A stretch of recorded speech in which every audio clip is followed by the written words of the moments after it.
ઘણી વખત આપણને સમાજમાં કે ઓફિસની અંદર આપણે જતા હોઈએ છીએ કે સમાજની અંદર વચ્ચે સમાજને મળવા જતા હોઈએ છીએ ત્યારે લોકો આપણને ઘણી વખત તું કહીને બોલાવતા હોય છે.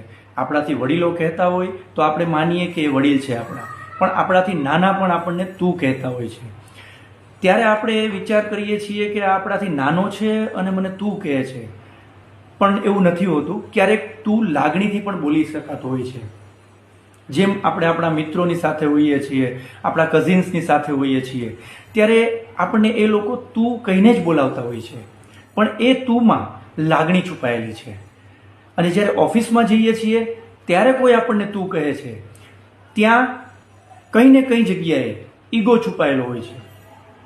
એટલે કહેવાનો ભાવાર્થ એટલો જ છે કે જ્યારે બી કોઈ આપણને તું કહે ત્યારે આપણે એ ઓળખવું જોઈએ કે આપણને એ તું કઈ રીતે કહી રહ્યા છે. લાગણીથી કહી રહ્યા છે કે પછી અભિમાનથી કહી રહ્યા છે, એ આપણે ઓળખી અને એ વ્યક્તિને તું કહેવાનો હક આપવાનો છે. ખરી રીતે કહીએ તો તું શબ્દમાં ભરપૂર લાગણી જ છુપાયેલી છે. પરંતુ અત્યારનો જે સમય ચાલી રહ્યો છે એ સમયમાં દરેક તુંમાં લાગણી જ છુપાયેલી છે એવું નથી હોતું. અત્યારના સમયમાં તુંની અંદર વધુમાં વધુ અભિમાન છુપાયેલું છે. એટલે કહેવાનો મિનિંગ એવો પણ નથી કે બધા તુંની અંદર ઈગો કે અભિમાન છે, લાગણી પણ છે, પણ એ આપણે ઓળખવાની છે અને ત્યારબાદ એ વ્યક્તિને તું કહેવાનો હક આપવાનો છે.